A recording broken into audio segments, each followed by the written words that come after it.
la vida que vendrá. De que luchar, el pueblo va a triunfar. Será mejor la vida que vendrá. A conquistar nuestra felicidad.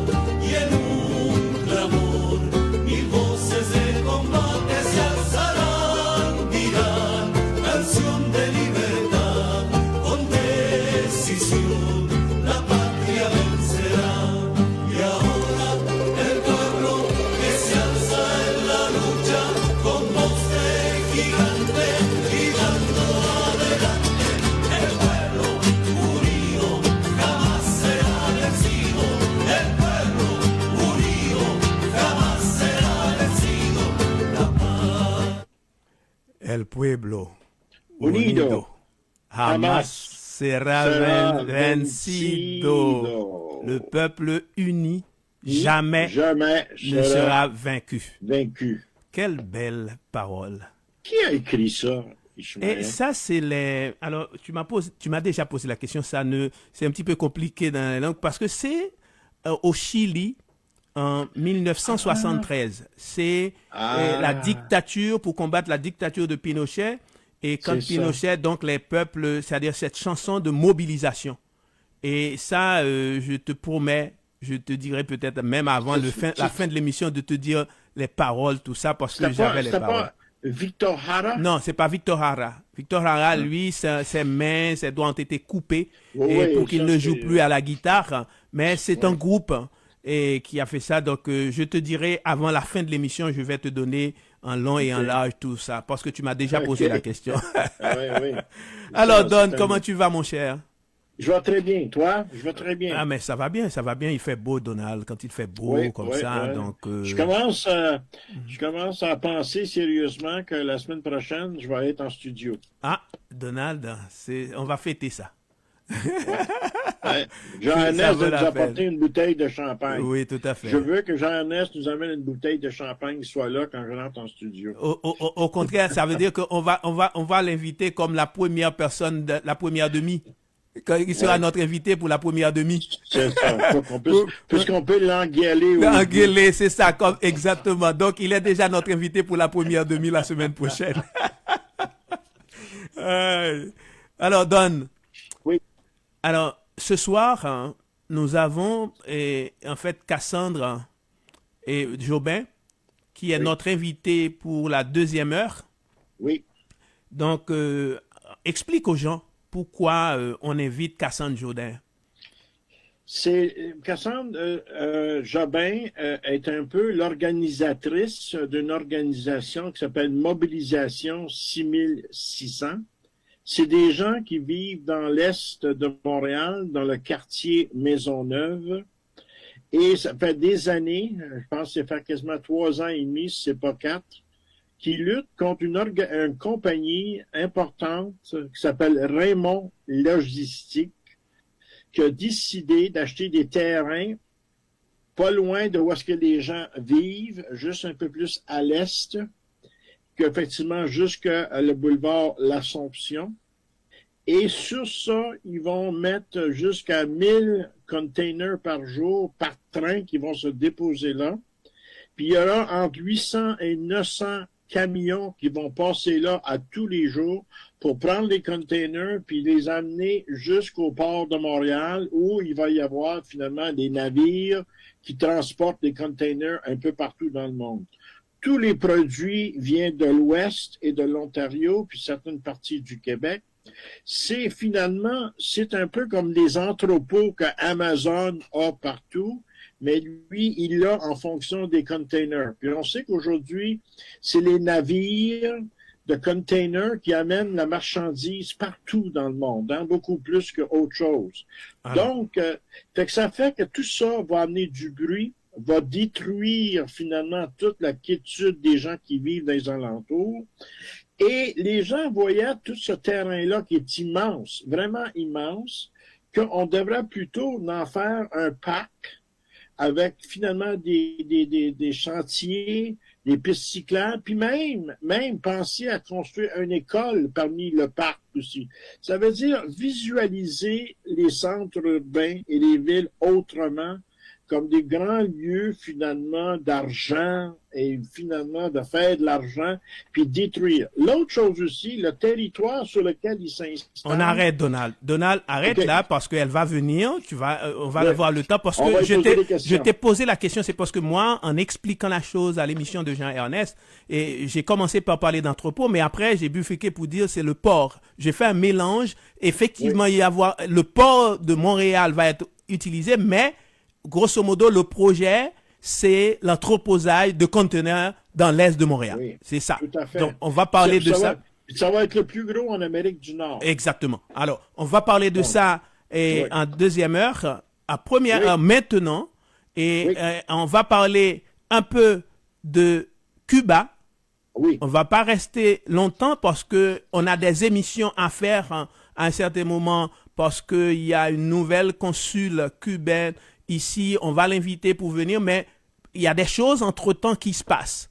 On va parce que Oui. nous sommes l'émission Cabaret des idées qui parle de l'Amérique latine, qui parle de ces sujets. Donc, c'est à nous d'amorcer les choses, de donner la primeur à ces gens-là pour que les gens comprennent qu'est-ce qui se passe. Et à la deuxième demi, avant la deuxième heure, on va revenir sur ce qu'on a annoncé la semaine dernière, à savoir l'exposition de photos des morts, des massacres du PHTK en Haïti. Cet événement a lieu ce soir jusqu'au 22 au centre d'arrivée. On aura Alain Saint-Victor avec Tout nous à fait. pour parler de ça. Je ne sais pas si Alain Et va moi- être directement en direct ou quoi que ce soit, mais pendant 30 minutes, on va parler de ça.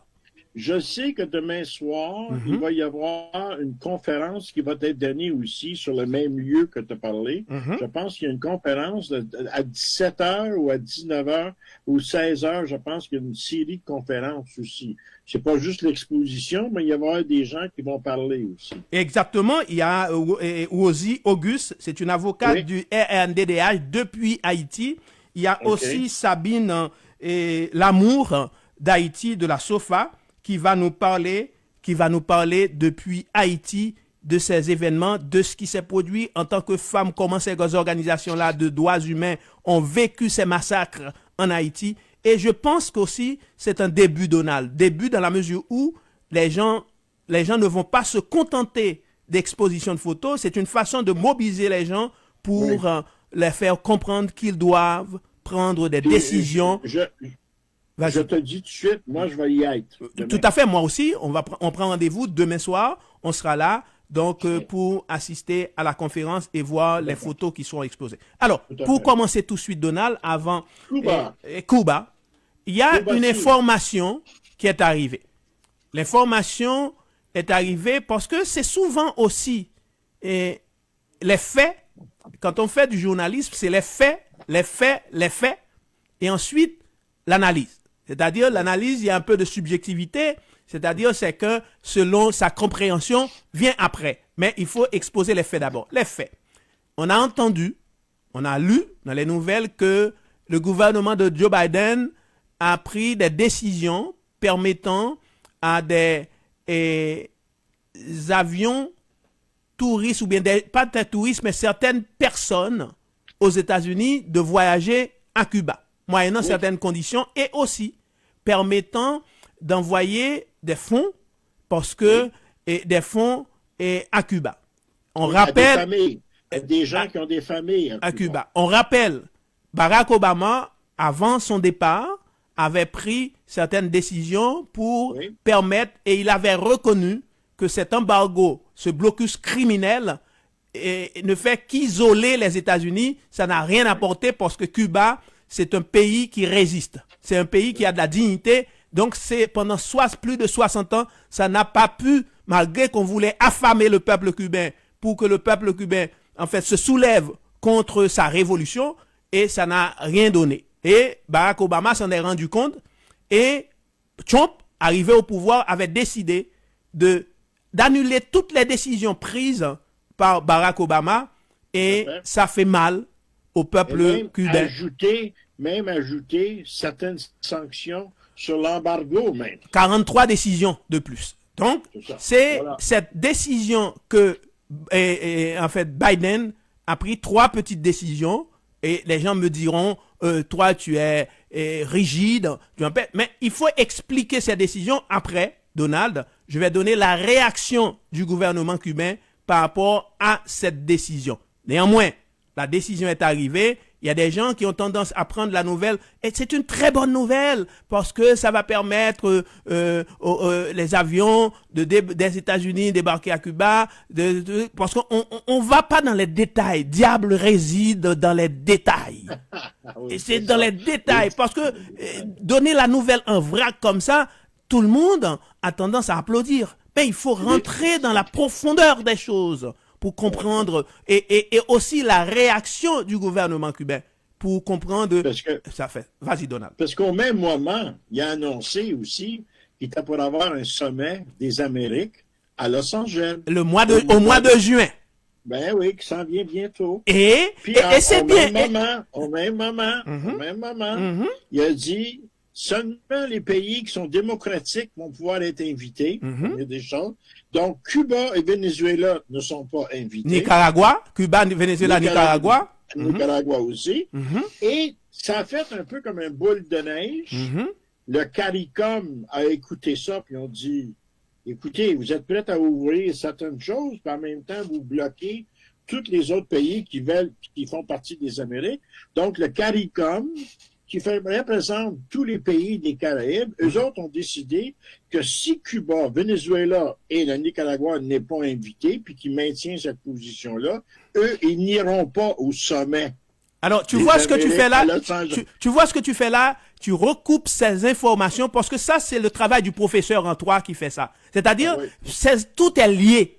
Les gens ont tendance à prendre les choses séparées, c'est pas vrai. Il faut lier les informations. Tout est lié. C'est toujours une chaîne. Exactement. On vit dans des chaînes écoupillées. Puis ça, c'est des anneaux qui s'attachent. Exactement. Donc, donner la nouvelle d'un côté et dire que, bon, Biden fait ci, Biden fait ça, et du coup, ne pas mettre en parallèle la décision des États-Unis d'empêcher Cuba, d'empêcher le Venezuela, d'empêcher le Nicaragua de participer à un sommet des Amériques, ça veut dire que il n'y a pas plus contradictoire que ça. Voilà. On les reconnaît pas comme pays qui est déterminé par son propre population. Voilà. Ça veut dire une vraie démocratie est toujours déterminée par sa propre population.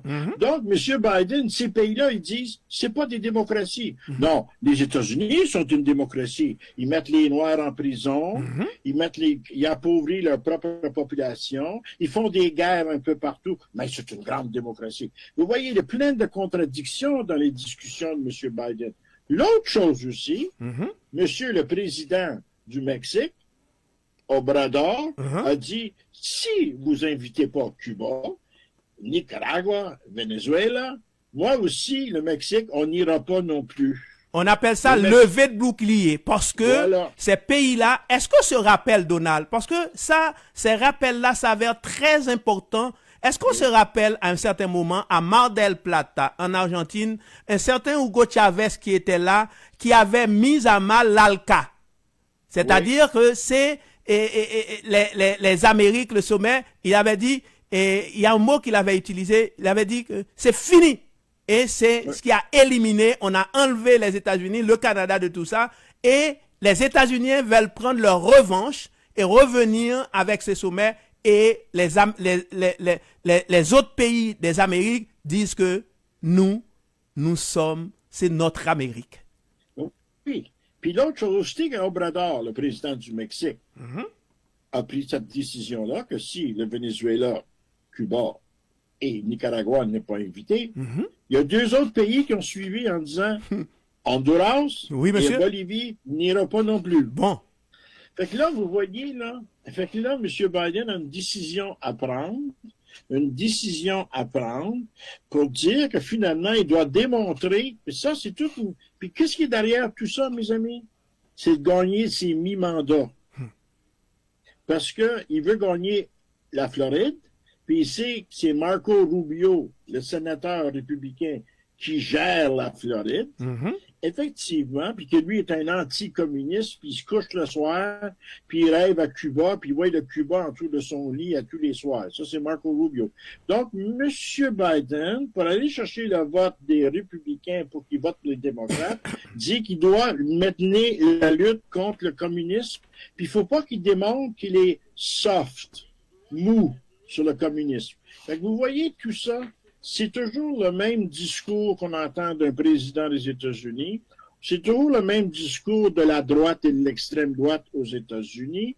Puis effectivement, qu'est-ce qui est assez intéressant? Aussitôt que l'article que j'ai lu, qui a été publié effectivement dans le Counter Punch, qui est un très bon revue qu'il faut lire de temps en temps, c'est très bon. Aussitôt ça, j'ai commencé à voir d'autres articles venant des progressistes de gauche américains qui disent tant mieux, il n'y a personne qui devrait aller au sommet. Le sommet, ça va être une catastrophe parce que l'économie américaine vit une catastrophe comme vous ne pouvez pas imaginer, mes amis. La bourse new-yorkaise, depuis 12 jours, chute à tous les jours. Donc, les gens, les progressistes, même ceux en Californie, disent on n'est pas sûr qu'on a les moyens de recevoir les pays de l'Amérique, des Amériques, parce que tout va mal, finalement, dans l'économie américaine. Donc, vous voyez, finalement, c'est toujours les politiques américaines sont toujours là pour venir chercher quelque chose. Ils font jamais rien de gratuit, ce pays-là. Alors, on Jamais. appelle ça, en termes de diplomatique, c'est ce qu'on appelle le jeu à somme nulle. C'est-à-dire, Oui. et les États-Unis, il y a toujours quelqu'un qui perd. À l'échange, rends-toi à l'évidence. Les États-Unis jouent toujours pour ne pas perdre. Donc, si les États-Unis gagnent, parce que c'est la politique des États-Unis en termes d'échange, c'est un jeu à somme nulle, donc les autres vont perdre de toute façon. Les États-Unis s'arrangent pour gagner et les dés sont pipés avec les États-Unis. Ils vont s'arranger pour gagner et si forcément ils vont s'arranger pour gagner, les autres forcément vont perdre. Tout à fait. Puis il faut dire aussi, en disant cela, comme il le dit, que Cuba ne sera pas là, le Venezuela ne sera pas là, puis le Nicaragua ne sera pas là, il va à l'encontre même des pourparlers qu'il y a eu entre Obama et Raúl Castro. Quand Obama est allé visiter Castro, la première fois dans l'histoire, dans les relations entre les États-Unis et Cuba, à Cuba, puis là, M.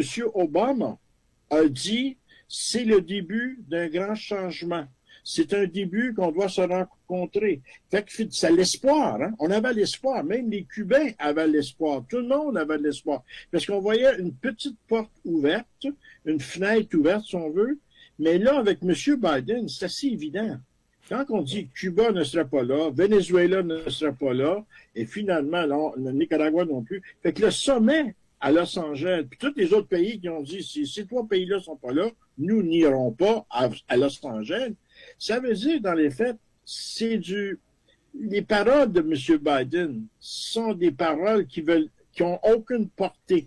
Mais quelle est la différence, Donald, entre le comportement de Donald Trump et Biden aujourd'hui? Parce que l'idée, c'est d'isoler Cuba, c'est ce que Donald Trump a fait. Et qu'est-ce que fait Biden? Isoler Cuba, isoler le Venezuela, isoler Nicaragua. Sur la scène internationale, les deux politiques étrangères, celle menée par M. Donald Trump et l'autre par M. Joe Biden, sont exactement pareilles. Et j'ajouterai, Donald, parce que tu as fait mention de Barack Obama à la fin de son deuxième mandat, qui, oui, non seulement il a pris la décision, mais il a dit ce pourquoi il a pris la décision. Et il faut se mettre à l'évidence, parce qu'on n'est pas dupe, et on sait que dans sa tête, Barack Obama, c'était une façon aussi, c'était pas parce qu'il était bienveillant à l'égard de la révolution ni des Cubains, c'était pour lui, il s'était rendu compte que le blocus, c'était un échec. Et il l'a dit. Et ça ne faisait qu'isoler les États-Unis. Et pour lui, la façon de continuer à chercher à vaincre la révolution, c'est d'avoir des relations avec Cuba. Et c'est ce qu'il avait, il n'a pas dit ça tel quel, mais il a reconnu que c'était un échec. C'est un échec, ça n'a rien apporté. Au contraire, le peuple cubain était davantage plus digne. Le peuple cubain, quand Obama est allé à Cuba rencontrer Raúl Castro, puis se sont donné la main et l'accolade, le peuple cubain était heureux. On voyait une politique de petits pas. Ben, tout à C'est fait. clair. Tout à fait. Mais c'est une politique mise en main de petits pas qui allait dans une bonne direction. Alors, Donald, avant, parce qu'il est 6h28, je vais te donner la réaction du gouvernement cubain face à cette décision de Biden. Et aux Nations Unies, c'est Cuba dénonce le blocus États-Unis comme une incitation à la migration irrégulière. Nations Unies, le 20 mai, Cuba a dénoncé devant l'ONU le stimulus que présente aujourd'hui le blocus nord-américain pour la migration irrégulière. Cette politique visant à décourager les Cubains par la privation et le besoin s'avère une violation flagrante des droits de l'homme les plus fondamentaux, a déclaré le vice-ministre des Affaires étrangères de ce pays des Caraïbes, Helio Rodriguez. En effet, plusieurs administrations états-uniennes ont mis en œuvre des actions qui encouragent les migrations irrégulières de Cuba vers la nation du Nord, ce qui favorise les actes criminels, à savoir la contrebande et le trafic des êtres humains. Donc, il a également réaffirmé l'engagement de l'île envers les objectifs du pacte mondial pour des migrations sûres, ordonnées et régulières, tout en participant au premier forum de révision de l'accord. Donc, c'était une rencontre pour ce qu'on appelle le pacte migratoire qui a eu lieu aux Nations Unies, et le gouvernement cubain a dénoncé le comportement des États-Unis. Et j'ai juste une petite remarque à faire. Vous avez entendu, on ne peut pas entendre, il ne parle pas. Le silence du Canada. Le silence du Canada, hein, qui ne disent pas un mot, finalement, qui ne dénoncent pas, mais qu'effectivement, le silence, ça veut dire qu'ils appuient. Ça veut dire que le Canada continue à appuyer la politique étrangère de Cuba, vis-à-vis Cuba, vis-à-vis l'Amérique latine, vis-à-vis finalement la plupart des pays des Caraïbes aussi. Donc, dans les faits, le Canada, par son silence, démontre clairement qu'il est d'accord avec la politique étrangère des États-Unis, mis de l'avant par Joe Biden, et même mis de l'avant par Donald Trump, hein, effectivement. Ça veut dire que le Canada est d'accord avec cette politique-là. Donald, je veux pas manquer de respect à mon premier ministre. Cependant, est-ce qu'on se rappelle ce qu'on disait de Blair en Angleterre des États-Unis? C'est le petit chien des États-Unis. Oui. Et on a vu la politique. Est-ce que je mens? Je pense que c'est une vérité. Je fais qu'un rappel. C'est ce qu'on disait de Blair, et le comportement de Trudeau rappelle exactement le comportement de Blair. Au moins, c'est le silence. Exactement. Alors, c'est le temps de la pause, on revient tout à l'heure. Bon, effectivement. OK. Informer occupe une place de choix à CEPAM. Tous les jours, les nouvelles du monde entier vous sont apportées sous des formes diverses sur les ondes du AM 1410 Montréal. En fait, convaincu qu'un public bien informé est en mesure de faire les bons choix pour lui-même et pour sa collectivité, nous faisons de l'information notre raison d'exister. Vous avez manqué une nouvelle sur les ondes? Allez en tout temps au www.cepam1410.com ou sur notre page Facebook à Cepam1410 pour vous mettre à jour et laissez-nous vos commentaires. À Cepam, l'information, on en fait notre affaire. À lire aujourd'hui au www.cpam1410.com. Le ministre Duclos veut soutenir le réseau des soins de santé en Ukraine éprouvé. Tuerie en Nouvelle-Écosse, la GRC souhaite des accommodements pour ses témoins. Des soldats russes auraient posé des mines dans les champs ukrainiens. Kenney tassé parce que pas assez extrême pour plusieurs, juge Boissonneau. Convoi de la liberté, Tamara Lynch, accusée d'avoir enfreint ses conditions. L'innovation peut régler des problèmes de société, dit le ministre Fitzgibbon. Ukraine, enfer dans le Donbass, aide massive de Washington à Kiev. À Kharkiv, l'inconfort rassurant du métro difficile à quitter pour les habitants. Le Congrès américain débloque 40 milliards de dollars pour l'Ukraine. Entretien chef d'état-major américain et russe. Pentagone, nouveau volet d'aide militaire de 100 millions de dollars. Prison à vie requise pour le premier militaire russe jugé pour crime de guerre en Ukraine. Ortega déclare que le Nicaragua n'est pas intéressé à participer au sommet des Amériques qui n'exalte personne. Haïti a reçu 4,4 milliards de dollars de transferts en 2021. Le pays est classé 2e dans la Caraïbe et 7e dans l'Amérique latine. La police déjoue une tentative de kidnapping et libère une fillette à tabac. Haïti kidnapping, l'hôpital Bernard-Meuse ferme ses portes pour 3 jours. Ces titres et bien d'autres à lire avec développement images et vidéos à l'appui au www.cpam1410.com et n'oubliez pas de nous laisser vos commentaires. Merci. Alors on essaie. 1, 2, 1, 2. Salut, je suis Joël Humaillard, chanteur du groupe Zéclay. Vous êtes sur CPAM depuis Montréal, Québec. Québec. Yo. Alright. Salut tout le monde, ciao.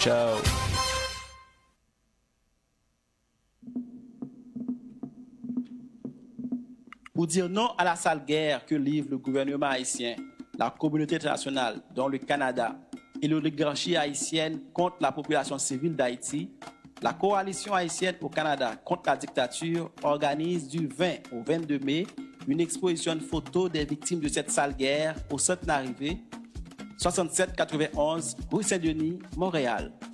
Venez en grand nombre dire avec nous, au gouvernement du Canada et du Québec, que cette guerre qui a fait des centaines de morts doit cesser. Venez en grand nombre dire au gouvernement du Canada et du Québec d'arrêter tout appui aux crimes commis contre la population haïtienne par les gangs complices du gouvernement d'Ariel Henry et du PHTK au pouvoir. Venez en grand nombre dire non à la guerre que les gangs armés, fédérés par le gouvernement haïtien et la communauté internationale, livrent au peuple haïtien. Venez en grand nombre nous soutenir dans notre démarche de mémoire et de deuil, de dénonciation, en hommage à nos chers disparus. Du vendredi 20 au dimanche 22 mai, au centre d'arrivée 6791 rue Saint-Denis, de 16h à 19h, pour dire non à la mort, oui à la vie. Vive la lutte du peuple haïtien, vive une transition de rupture en Haïti.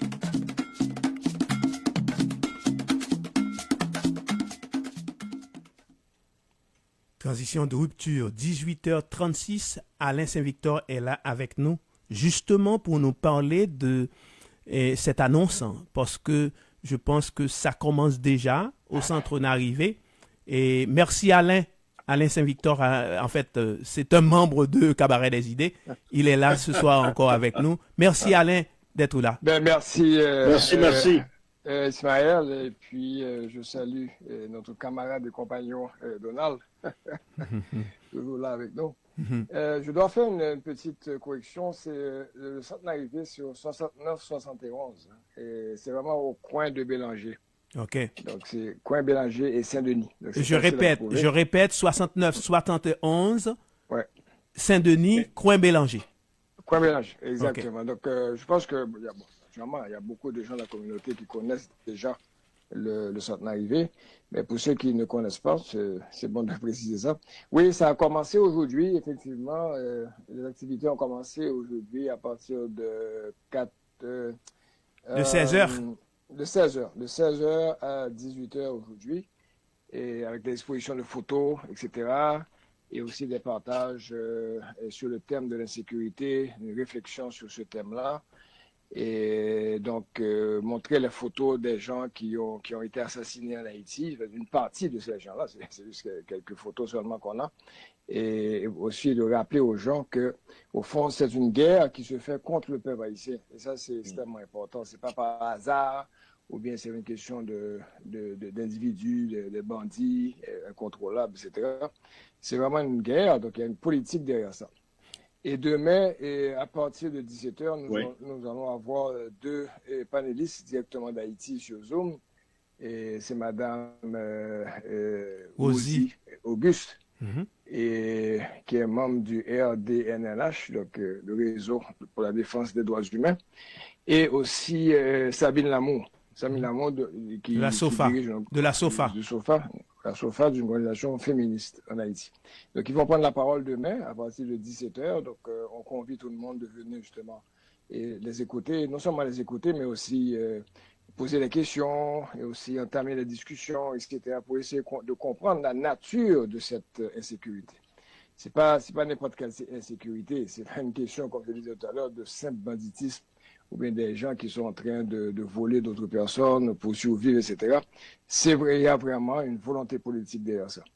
Il y a une volonté politique non seulement à l'intérieur du pays, mais il semble de plus en plus évident que cette volonté politique aussi est de l'extérieur aussi. Et il y a quelqu'un qui m'a envoyé une nouvelle il y a un camion qui traversait la frontière dominicano-haïtienne et qui transportait soi-disant des sacs de ciment, mais finalement, ce n'était pas des sacs de ciment, c'était un camion d'armement destiné au gang qui s'appelle 400 Maozo. Et donc, il semble aussi que l'oligarchie dominicaine aussi a un intérêt de garder le pays dans cette situation-là. Et donc, pour plusieurs, donc il y a un profit. Et beaucoup de gens quittent le pays, la classe moyenne haïtienne quitte le pays, ils envoient leurs enfants étudier en République dominicaine. Il y en a plusieurs qui achètent des maisons là-bas.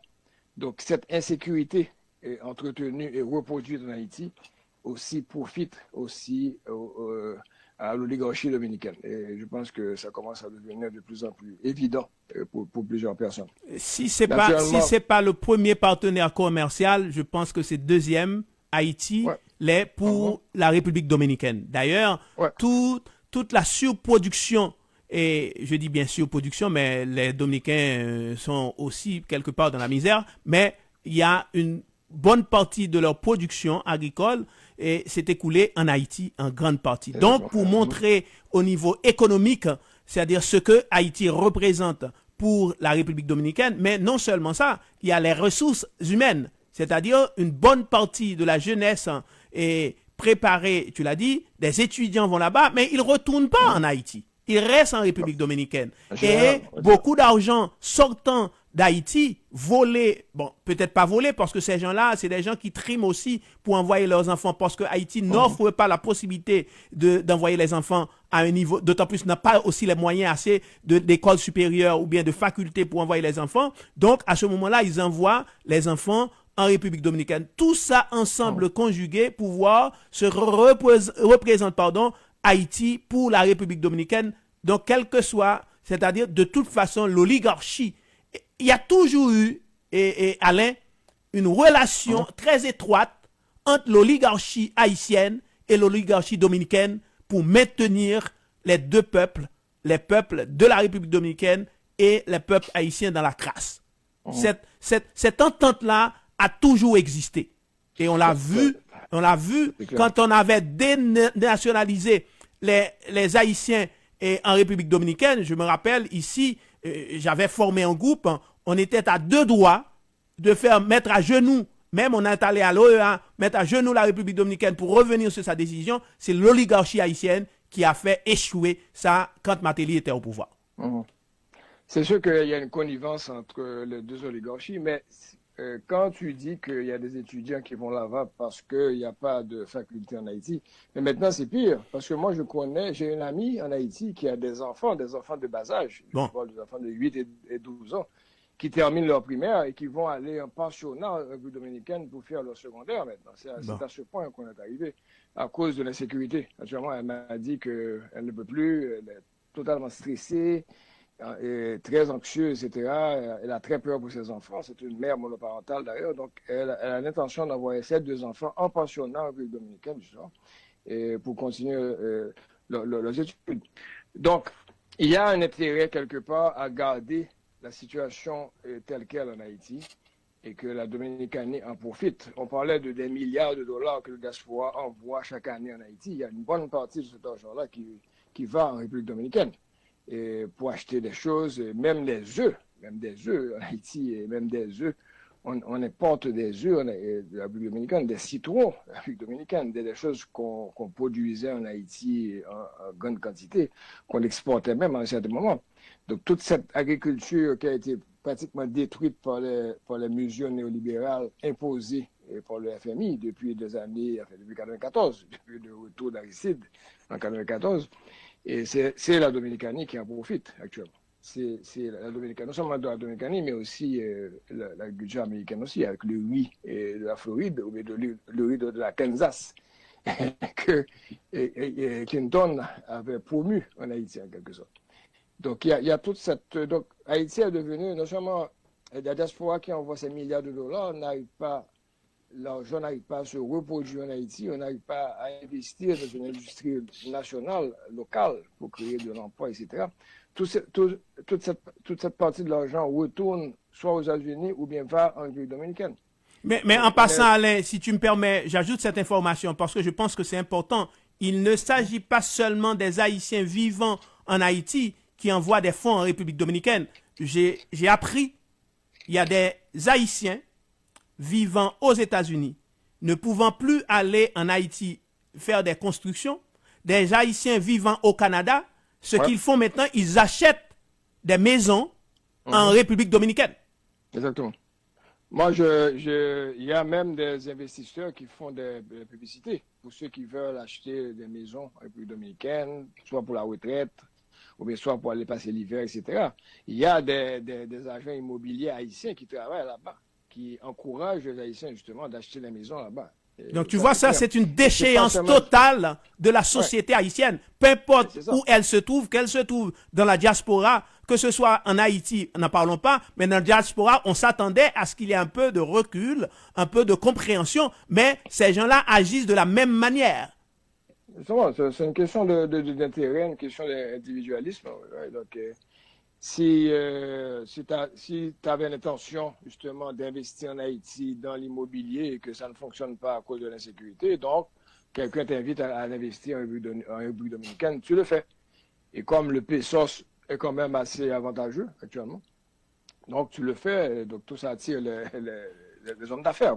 Revenons Alain sur le mouvement, l'événement de cette fin de semaine. Parce que c'est important, Alain, de motiver les gens, et ceci de faire comprendre aux gens qu'il faut qu'il y ait un réveil. Parce que nous parlons de la transition de rupture. La question que j'ai envie de poser ce soir, Alain, et je me la pose aussi cette question, mais puisque tu es là, je te pose la question. Comment se fait-il, Alain? Comment vit, je repose la question, comment vit un Haïtien en Haïti? Avec l'inflation galopante qui existe à travers le monde. Haïti, dit-on, n'est pas un pays producteur en quoi que ce soit presque. Haïti, comment vit ces gens-là? Comment se fait-il que un Haïtien reste dans sa demeure quand il en a, il n'est pas dans la rue en train de mettre le feu partout, ou du moins de chambarder tout? Comment il vit? Parce que ici, on voit, on a de la peine à vivre. On pleure, on crie partout pour dire qu'on n'en peut plus. Et Haïti ne produit rien. Comment vivent les Haïtiens là-bas, Alain? Ça, c'est la grande question. Et moi aussi, je me la pose. Et moi, je pense que la diaspora joue un rôle important dans cette survie-là. Parce que, comme tu l'as entendu tout à l'heure, il y a des milliards de dollars qui rentrent en Haïti chaque année. Et cette année, il y a quand même il y a une diminution du nombre de l'argent qui entre. Et à cause de l'inflation galopante un peu partout et aussi de la crise économique mondiale. Donc, mais il y a une bonne partie de la population haïtienne qui vit de la diaspora. Et ça, c'est sûr, parce que avec la situation, comme tu le dis, là, moi-même, je me pose la même question. Avec cette inflation galopante en Haïti, l'impossibilité même de louer une maison, avec des salaires misérables, etc. Même les gens de la classe moyenne, je connais des gens de la classe moyenne aussi qui ont beaucoup de difficultés et justement à survivre. Et donc, imaginez maintenant la grande partie de la population. Ça, c'est une question fondamentale. Mais je pense que pour retourner justement à la question des activités et aussi de la question de la conscience de cette situation-là, il faut, et je le répète, que c'est pas quelque chose qui s'est fait au hasard. C'est le résultat justement d'une politique économique, depuis près de 40 ans en Haïti, disons à partir surtout des années 90, donc depuis plus de 30 ans, et qui se fait avec cette affaire de l'imposition des mesures néolibérales, la destruction de l'industrie nationale et la destruction surtout de l'agriculture haïtienne. Maintenant que les paysans formaient 80% de la population des années 70, maintenant on sait que la population paysanne était passée à 40%. Donc l'exode rural est immense. Port-au-Prince est devenu une république. Port-au-Prince maintenant compte plus de 3 millions d'habitants. Donc une ville qui a été construite pour à peu près 100 000 habitants, etc. Donc 3 millions d'habitants avec des zones pratiquement incontrôlables, des quartiers populeux, extrêmement dangereux, etc. Et donc, cette situation d'éclatement social, la société civile haïtienne est pratiquement éclatée. Donc, et ça vient d'une politique, justement, de déstructuration de la paysannerie haïtienne, de l'agriculture haïtienne, l'agriculture qui a nourri le pays jusque dans les années 1980. Donc, l'agriculture et les paysans haïtiens n'ont pas reçu quoi que ce soit, pas de subvention, rien du tout. C'est pas comme les paysanneries européennes et américaines qui reçoivent des milliards de dollars de subventions chaque année. Je pense que Donald peut en parler. C'est une paysannerie qui a nourri, qui a soutenu le pays pendant près de 180 ans, sans l'aide, sans subvention, sans rien du tout. Ouais. Donc, imaginez ça. Donc, à partir des années 80, justement, avec cette affaire de riz américain qui était... qu'on a commencé à faire le dumping avec les produits américains depuis ce Jean-Claude Duvalier. Et ça a commencé justement à détruire notre production nationale et notre industrie nationale aussi. Parce que je connais des amis qui travaillaient dans l'industrie comme la téléco, par exemple, la télécommunication, qui était une industrie d'État, qui produisait, qui était rentable pour l'État haïtien. Tout cela a été éliminé, c'est même pas privatisé, éliminé carrément. Et donc, on est passé à une situation d'une économie plus ou moins autonome et c'est autosuffisante à une économie totalement dominée et assistée. Et c'est dans cette situation-là Donald va intervenir. Qui explique aussi. Mais je veux juste répondre à la question que Ishmael a posée à Alain. Comment est-ce qu'ils vivent, ces gens-là? Moi, je pense qu'ils ne vivent pas. Tu ne peux pas vivre dans une situation pareille. Ils existent. C'est un peuple qui existe. Mais qu'est-ce que ça veut dire, ça, exister? Ça veut dire, finalement, de disparaître. De disparaître. C'est ça que ça veut dire. Et même si la pauvreté est ancrée depuis, je viens de parler des paysans, depuis 100 ans, la pauvreté est ancrée dans chaque individu qui n'est pas membre de l'oligarche, qui n'est pas membre de l'armée ou de la police, parce qu'ils autres sont bien protégés. Même les gangs pourris sont protégés. Mais le peuple, lui, il continue finalement à dépérir, finalement. Puis c'est pas la pauvreté qui éveille la lutte. C'est pas la pauvreté. Oui, à des moments spontanés, quand le monde en a marre, mais quand on parle de rupture ici, on parle de quelque chose de beaucoup plus profond. Et c'est pour ça que je reviens à ce que vous êtes en train de faire ce soir, demain et vendredi. Jusqu'à dimanche. Jusqu'à dimanche, qui fait que finalement, on parle toujours au cabaret des idées, Ishmael, de l'éducation populaire, mais c'est exactement ce qu'ils font présentement. Parce que c'est comme ça que les pauvres vont effectivement comprendre, parce que c'est pas... Être pauvre, là, tu peux pas te promener avec des encyclopédies en haut du bras, là. Soyons honnêtes, là.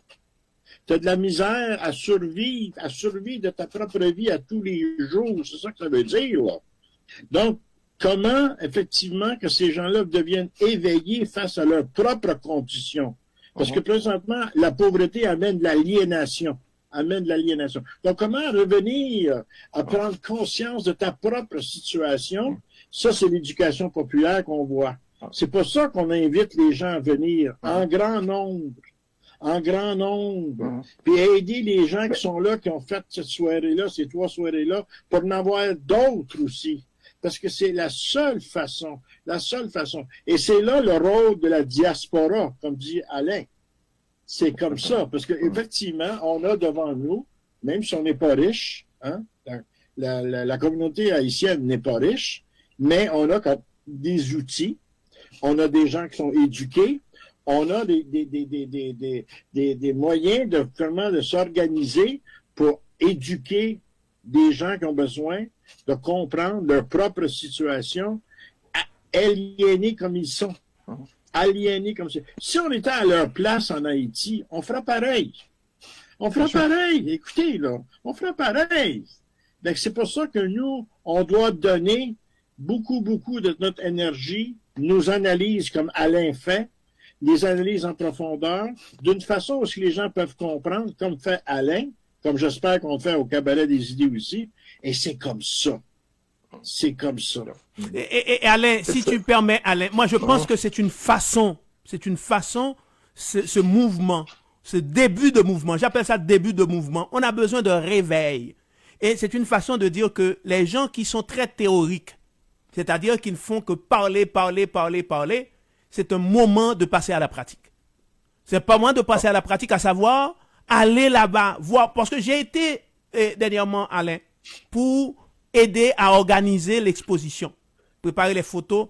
Alain, il me manquait rien pour pleurer à chaudes larmes, Alain. Pourquoi?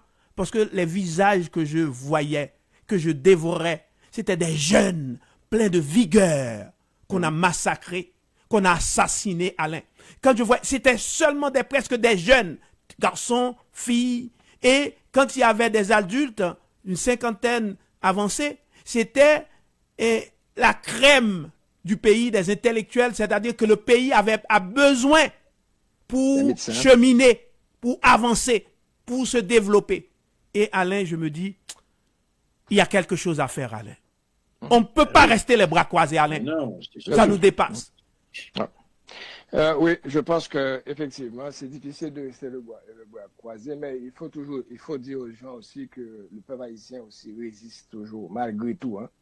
Et malgré cette misère, malgré ce climat de terreur, etc., il y a des gens quand même qui essaient de s'organiser, comme on l'a vu avec les ouvriers, par exemple, qui commencent à dénoncer l'insécurité. Et il y a beaucoup de gens, par exemple, la dame qui va parler demain, hier, Madame Auguste, elle fait le lien entre l'État qu'on a actuellement, avec le système, le pouvoir actuel, avec l'insécurité. L'insécurité ne se trouve pas en dehors du pouvoir actuel. Donc, c'est pas comme quelque chose qui est étranger au pouvoir actuel. Donc, elle fait ce lien-là et les gens comprennent ça en Haïti. En écoutant la radio, par exemple, les commentaires, on voit que les gens comprennent qu'il y a un lien entre le pouvoir et l'insécurité. Et l'insécurité, en quelque sorte, sert le pouvoir, sert le statu quo, sert à la reproduction du statu quo. Il y a des gens qui font aussi le lien aussi entre l'oligarchie et l'insécurité aussi. Parce qu'il y a des armes qui rentrent en Haïti. On voit un jeune avec un jeune de 18 ans qui tient un Galil qui vaut $5,000, donc américain. Comment ça se fait que ce jeune-là, qui n'est même pas capable de mettre qui n'a même pas de bonnes chaussures, utilise ce genre d'armes d'assaut très cher. Donc il y a quelque chose qui est derrière tout ça. Il y a quelque chose qui est derrière tout ça. Oui. Et comme le disait Donald, je pense qu'ils savent que s'ils gardent le peuple dans cette misère-là, naturellement, en tant qu'être humain, lorsqu'on est dans cette misère-là, on cherche à survivre. On cherche à manger. C'est la première chose qu'on sait. On ne peut pas s'organiser. On ne peut pas s'organiser. Ils le savent, ces choses-là. C'est pourquoi ils ne veulent pas aussi augmenter le salaire minimum.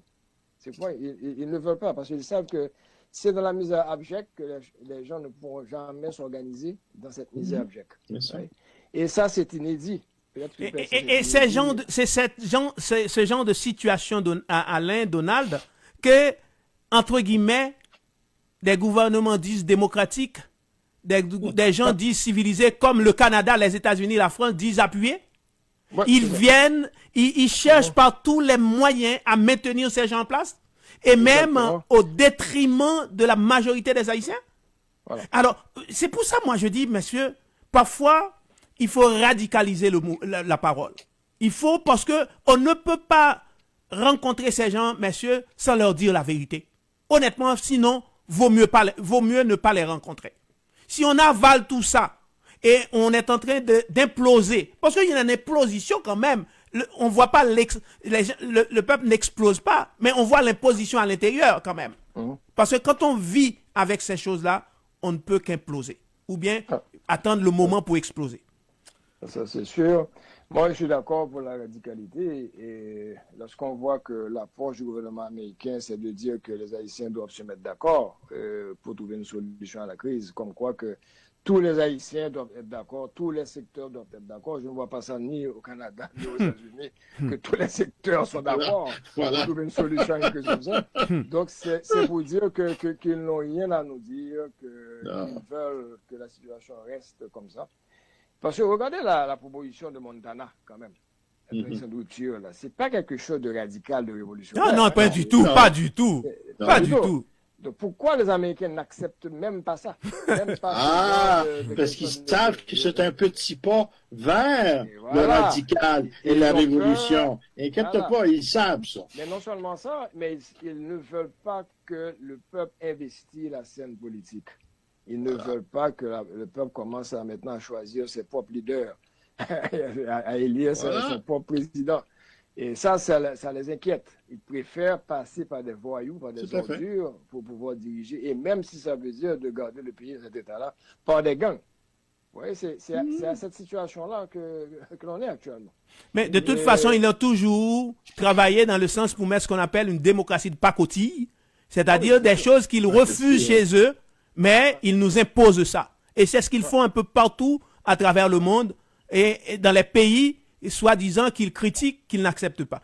Monsieur Alain, je vais te dire, on se voit demain là-bas. Donald et moi, on va y aller. Merci. Donc, à partir de 17h. Hein. OK, nous, on sera là-bas à partir de 17h. Et j'invite tout le monde à y aller parce que ce n'est qu'un début. Et c'est peut-être là-bas aussi, on va ensemble prendre des décisions pour voir ce qu'on va faire. Parce que quand c'est... Venez vous exprimer aussi. Exactement. Venez partager vos un vieux slogan qui est sorti des années 60 au Québec. Hein? Ouais. C'est comment c'est? Ne c'est qu'un début, continuons le combat. Ce n'est qu'un début, continuons le combat. Voilà. Ça, c'est un slogan qui est sorti au Québec des années 60. Exactement. Imagine-toi. Fait que ça peut être utile, Alain. Ça peut être utile. Ah, bien sûr. Alors, à demain, Alain. C'est le temps de la pause. On revient. D'accord. Merci. Ciao, Alain.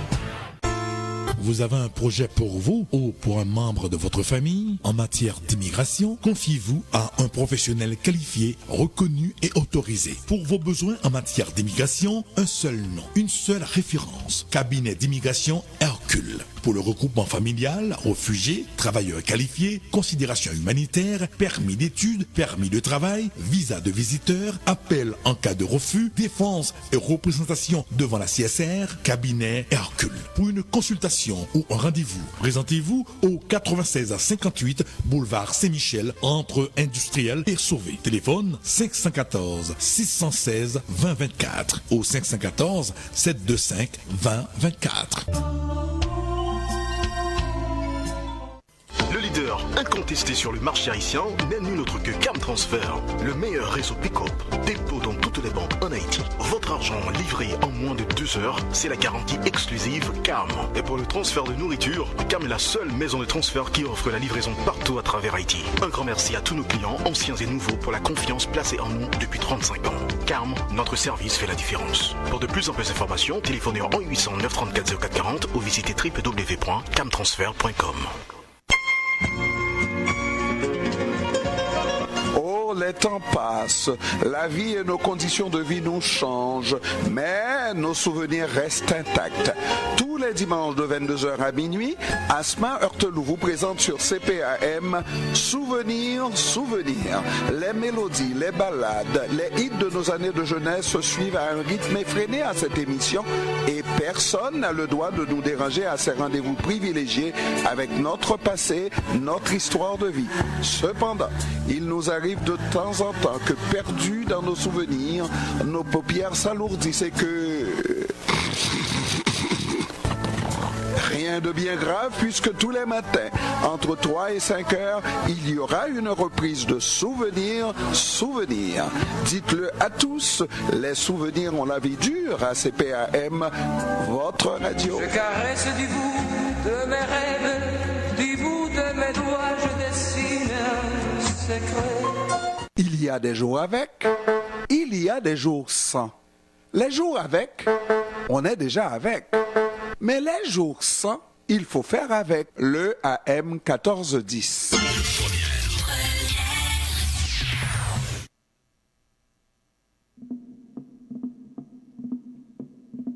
Pour dire non à la sale guerre que livre le gouvernement haïtien, la communauté internationale, dont le Canada, et l'oligarchie haïtienne contre la population civile d'Haïti, la coalition haïtienne au Canada contre la dictature organise du 20 au 22 mai une exposition de photos des victimes de cette sale guerre au centre d'arrivée 6791 rue Saint-Denis, Montréal. Venez en grand nombre dire avec nous au gouvernement du Canada et du Québec que cette guerre qui a fait des centaines de morts doit cesser. Venez en grand nombre dire au gouvernement du Canada et du Québec d'arrêter tout appui aux crimes commis contre la population haïtienne par les gangs complices du gouvernement d'Ariel Henry et du PHTK au pouvoir. Venez en grand nombre dire non à la guerre que les gangs armés, fédérés par le gouvernement haïtien et la communauté internationale, livrent au peuple haïtien. Venez en grand nombre nous soutenir dans notre démarche de mémoire et de deuil, de dénonciation en hommage à nos chers disparus. Du vendredi 20 au dimanche 22 mai, au centre d'arrivée 6791 rue Saint-Denis, de 16h à 19h, pour dire non à la mort, oui à la vie. Vive la lutte du peuple haïtien, vive une transition de rupture en Haïti. «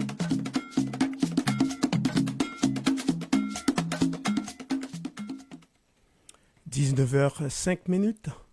Je rappelle... Ishmael. Oui, je suis là. Je rappelle, mesdames, messieurs, et vous écoutez Cabaret des idées. Cabaret des idées, l'émission qui vous revient tous les vendredis, 18h-20h, l'émission qui fait les choses autrement parce que nous disons les choses de différentes façons aussi, pas comme les autres.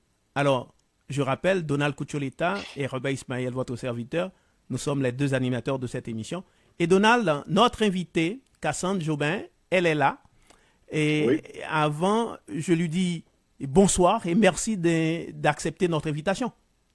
Merci de me recevoir, Monsieur Ismaël, c'est un plaisir. Alors, Donald, je te laisse nous présenter à l'auditoire Cassandre, qui elle est et pourquoi elle est avec nous ce soir. Ben, Cassandre Charbonneau-Jobin est parmi un de tous ceux qu'on peut appeler les étincelles, la Iskra, hein, Ishmael? Oui, la Iskra. Tu sais, hein, le journal de Lénine. De Lénine, hein? Oui. Lénine, Iskra. Elle fait partie. L'étincelle. Elle est un des étincelles, justement, de cette lutte-là. Parce que c'est ça que ça prend, finalement. Puis ça fait plusieurs années qu'il lutte à travers une organisation qui s'appelle Mobilisation 6600, qui englobe, quelque part, on peut dire, la communauté qui vit à Hochelaga, Maisonneuve et Mercier-Est, face à une compagnie exploiteur, capitaliste à l'os, même on pourrait dire avec une conception impérialiste sur le propre sol, Raymond Logistique, qui veut s'est accaparé des terres dans l'est de Montréal à laquelle il habitait dans le passé des usines de travailleurs, la Canadian Steel Foundries et la Canadian Steel Wheel, mais aussi de vouloir développer une sorte de projet que je vais laisser Cassandre d'aller en détail sur ça, parce qu'elle connaît ça beaucoup mieux que moi. Et c'est pour ça qu'on l'a invité, mais aussi on l'a invité parce qu'on sait que la semaine du 27 mai jusqu'au 5 juin, ça va être la semaine des citoyens et des citoyennes dans ce quartier-là, puis que les gens de l'extérieur de ce quartier ou les gens partout à Montréal sont invités à y aller. Donc, finalement, c'est un mouvement citoyen-citoyenne. Elle va nous parler de ça aussi.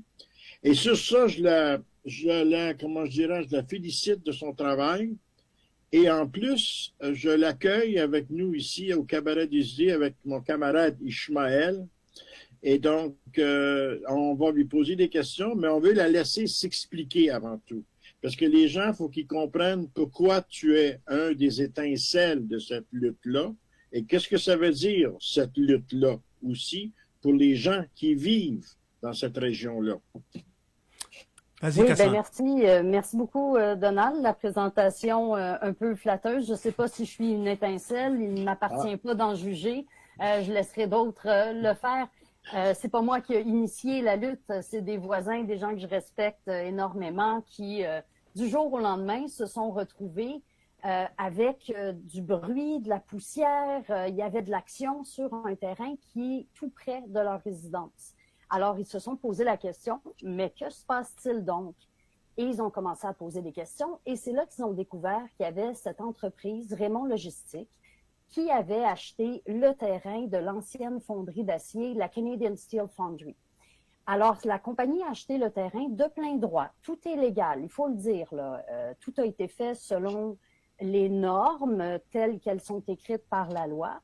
Et cette compagnie-là a pu donc acquérir les terrains et annoncer son intention de développer un projet colossal de transbordement de conteneurs. Ce que ça veut dire, là, pour vous donner une idée, on est dans le quadrilatère entre Dixon et Viau, entre Notre-Dame et Hochelaga. Donc, c'est grosso modo dans ce quadrilatère-là que ça se situe, dans l'est de Montréal. Ce sont les terres de l'ancienne Canadian Steel Foundry. Et cette entreprise-là, Raymond Logistique, a pour projet d'asphalter 2,5 millions de pieds carrés de terrain pour y déposer des conteneurs, accueillir des trains de marchandises qui contiennent des produits céréaliers et légumineuses de l'Ouest canadien. Il transborde les conteneurs, c'est-à-dire qu'il vide les wagons de train, il remplit des conteneurs maritimes qui ensuite prennent le chemin du port sur des camions. Donc, voilà en gros le projet. À terme, on parle de 10 000 conteneurs, un train de 100 wagons par jour avec 1000 déplacements de camions quotidiens. Ça, c'est au maximum de sa capacité. C'est ça le projet que l'entrepreneur a annoncé. Et ça se situe, à moins de 100 mètres des résidences les plus proches.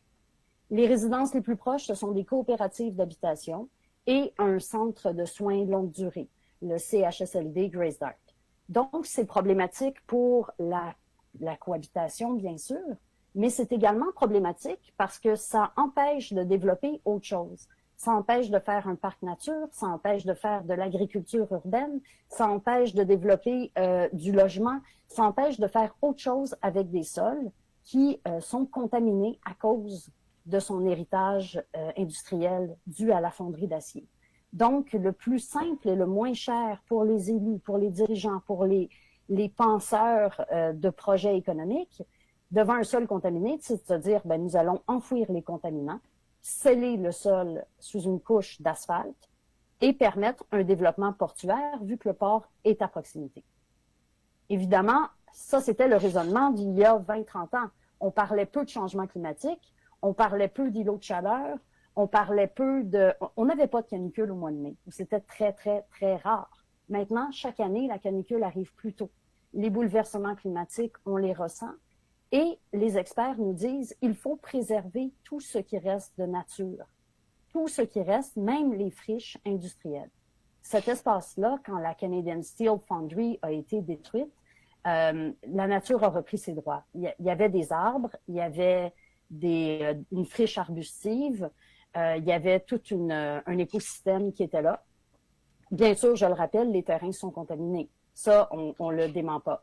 Mais il y a moyen de décontaminer des terrains par les plantes. On peut planter des plantes pour décontaminer. On peut extraire les contaminants en enlevant la terre. Bien sûr, c'est très cher, mais ça se fait et ça s'est fait ailleurs, dans d'autres quartiers. Ça s'est fait dans Rosemont avec les Shop Angus, qui étaient des terrains contaminés et qui ont donné lieu à un projet de développement qui comprend du logement et du logement social et des industries et des commerces de proximité. Et il y a une vie de communauté qui s'est bâtie autour. Ici, on n'est pas dans cette logique-là. Dans Mercier, Hochelaga, Maisonneuve, ce à quoi on a le droit, ce sont des projets industriels dignes d'un autre siècle. Et c'est ce contre quoi nous nous battons avec les moyens dont nous disposons, comme organiser des semaines d'action très festives, familiales, positives, où on va faire toutes sortes de choses. On pourra en reparler. J'ai pas l'habitude de parler longuement seule, alors je voudrais pas, messieurs, m'accaparer le micro. Non. Ouais. On va intervenir. Non, Cassandre, parce que ça vaut la peine d'exposer ce fait, parce que je suis persuadé, il n'y a pas beaucoup de gens qui sont au fait de ces choses-là. Et c'est aussi la raison pour laquelle on t'invite, pour que tu puisses expliquer aux citoyens non seulement leurs devoirs, mais ce à quoi ils sont exposés aussi. Donc c'est important de mettre, d'expliquer aux gens. C'est pour ça qu'on te laisse le micro, mais les questions vont être posées après. Tout à fait. Alors, vous le mentionnez, M. Ishmael, ce à quoi les citoyens vont être exposés, bien, on parle évidemment de bruit, parce que des déplacements de conteneurs, ça implique des camions, des grues, des claquements. Les conteneurs sur son site pourront être empilés jusqu'à 8 de hauteur. Ça, c'est très, très haut. Hein. Déjà, 4 ou 5 conteneurs, c'est haut. 8, c'est très, très haut. Ça dépasse un bâtiment de 3 étages, 3-4 étages facilement. Et tout ça va être manipulé, donc, jour et nuit. On parle de 24 heures sur 7. Donc, ça implique un éclairage aussi, parce que pour travailler de nuit, ça prend de l'éclairage. Donc, une exposition lumineuse inadéquate qui perturbe le sommeil du vivant, des espèces, dont l'espèce humaine. On parle de bruit, on parle de poussière, parce que ce qui fait, c'est du transbordement de wagons de légumineuses et de grains. Donc, tout ça crée une poussière, plus la poussière créée par les camions, par l'usure des pneus sur l'asphalte, par l'usure des freins. On parle évidemment de gaz à effet de serre par les camions et de pollution par le carburant. Même si les camions étaient électriques, on aurait quand même la pollution qui est due au frottement des pièces sur l'asphalte et les frottements de freins, ce qui constitue la majeure partie de la pollution atmosphérique due au transport routier. On pense juste au gaz, mais il y a autre chose. C'est l'usure des pièces qui crée toute cette pollution. Donc ça crée des particules fines qui résultent en maladies. La perte de sommeil elle-même causée par du bruit peut entraîner des complications de santé qui sont très bien documentées. C'est documenté par l'OMS et ces effets sont connus. On parle de maladies cardiaques, on parle d'hypertension, on parle de maladies, de troubles de santé mentale, dépression, anxiété et tutti quanti. Sans compter les problèmes liés à la vermine, parce que qui dit grain dit petits rongeurs, pigeons et autres petits rats. Et donc, perte de qualité de vie et îlot de chaleur magistral dans un secteur qui est déjà partiellement industriel. Il y a du résidentiel, il y a de l'industriel, il y a la rue Notre-Dame, il y a le port qui accapare 26 km de berges. On n'a pas accès aux berges. Dans Hochelaga-Maisonneuve, il n'y a pas d'accès. Il faut aller plus loin à Mercier, à la promenade Belle-Rive, pour avoir accès au fleuve, pour sentir qu'on est des insulaires, ou il faut aller dans le Vieux-Port de Montréal, et là, c'est un lieu touristique, ou encore carrément dans Verdun. Donc, on n'a pas d'accès aux berges. Déjà, on en est complètement coupé parce que le port accapare tout ce territoire et crée des nuisances. Il y a déjà des nuisances qui sont en augmentation parce que le port augmente sans cesse ses activités et il est actuellement en train de construire un viaduc pour ses camions au-dessus de la rue Notre-Dame, juste à côté du CHSLD Grace Dark dont je vous parlais. Évidemment, Raymond Logistique fait des activités qui sont en lien avec les activités portuaires. Donc, tout ça est un schéma d'aménagement qui vise l'augmentation de la capacité portuaire. Ce que nous déplorons, on le comprend parce qu'évidemment, le port répond à la demande, mais on est rendu à une ère où il faut trouver des moyens de réduire la demande.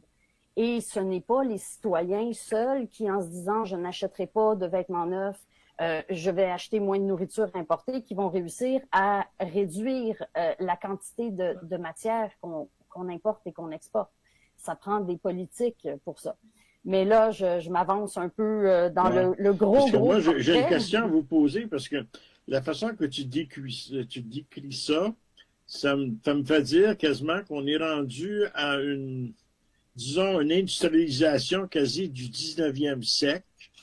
Je me vois, peut-être je peux me transposer à Manchester ou à Birmingham, qui étaient des grandes villes industrielles au 18e puis au 19e siècle en Angleterre, où est-ce que finalement, quand on regardait dehors, on ne voyait même pas le soleil, c'était toujours noir à cause du charbon qu'on utilisait à l'époque, dans les grandes usines à l'époque. Imaginez-vous. Et de la façon que tu me décris ça, je dis, coudonc, on est au 21e siècle, on va implanter une industrie qui effectivement ressemble, dans tous les effets qu'elle va amener par rapport à la population avoisinante, les conditions du 19e siècle.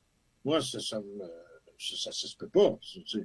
La question que je me pose, puis je te la pose à toi.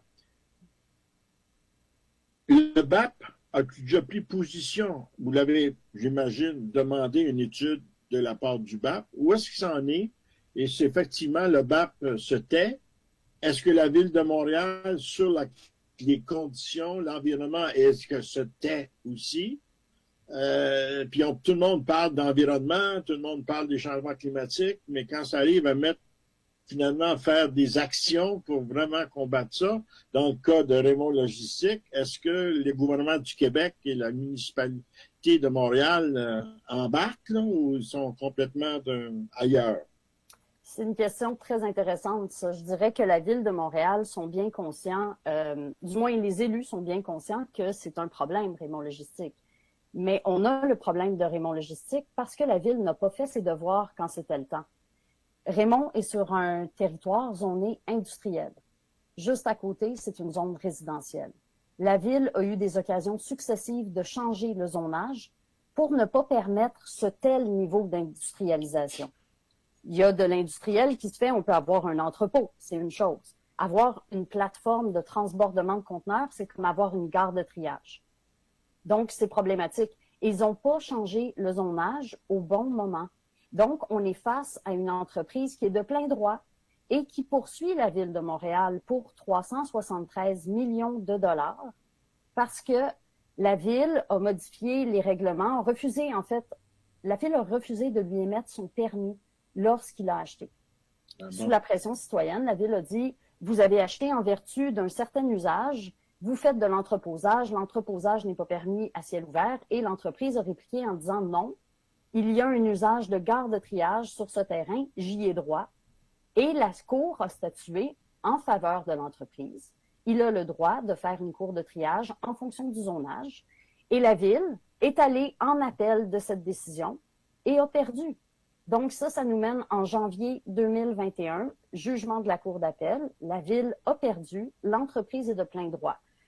Et maintenant, l'entreprise poursuit en dommages et intérêts la Ville pour 373 millions, ce qui est une somme, disons-le, astronomique pour ne pas dire farfelue. Mais il y a 2 jugements qui penchent en faveur de l'entreprise. Alors ça, il faut le mentionner, ce qui limite beaucoup le pouvoir de parole des élus. Oui, exactement. Donc, la Ville, est-ce qu'elle prend position sur le BAP? Non. Est-ce qu'elle prend position sur Raymond? Non. Est-ce qu'elle est contente de le voir là? Non plus. Ben, pas les élus. Peut-être le service de développement économique, oui, parce que la Ville, c'est une grosse machine complexe. Il y a plusieurs rouages et puis, à certains égards, ça peut même être comparé à la Maison des Fous. Mais les élus municipaux, en ce moment, on les entend peu, ils prennent peu position. Et pourtant, je veux pas dire qu'on les harcèle de questions, mais on les lâche pas, bien sûr. Alors, on aimerait que la Ville prenne position au moins pour un BAP. Oui. Et où on en est, parce que c'était ta question, Donald, où on en est avec le BAP, ben, jusqu'à présent, le ministre de l'Environnement, M. Benoît Charette, refuse d'ouvrir un BAP là-dessus. Il en a le pouvoir discrétionnaire, mais jamais le ministère de l'Environnement a utilisé son pouvoir discrétionnaire pour commander un BAP, que ce soit pour Raymond ou d'autres choses. Ils attendent que les critères soient remplis avant d'aller au BAP. S'ils estiment que les critères ne sont pas remplis, si ça ne rentre pas dans une case, ils n'utilisent pas leur pouvoir discrétionnaire, alors que ça le prendrait. Un bureau d'audience publique en environnement, ce serait la base. Ça serait vraiment le minimum sur un tel projet. Mais ils ne font pas. Je t'ai écouté attentivement et tu es très explicite. J'imagine dans le groupe, il y a d'autres, parce que tu as dit que c'est pas toi-même qui a en fait commencé le mouvement, c'est-à-dire que j'imagine que la plupart des gens qui prennent la parole sont aussi explicites. Et les dangers sont là. Je me demande, et j'ai vu des gens dans la rue, en train de manifester. C'est comme si les gens ont ce qu'on appelle aujourd'hui une conscience environnementale. Et je pense que le gouvernement, ou bien les gouvernements, devraient dire, ne peuvent pas être insensibles par rapport à ça. Comparé aux dangers exposés ici.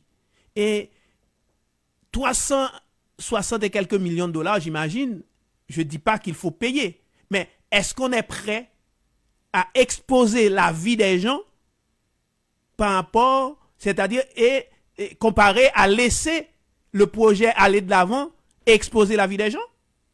Et pourquoi le gouvernement qui a en fait l'autorité discrétionnaire, je dis même le gouvernement provincial, a le droit sur certaines choses?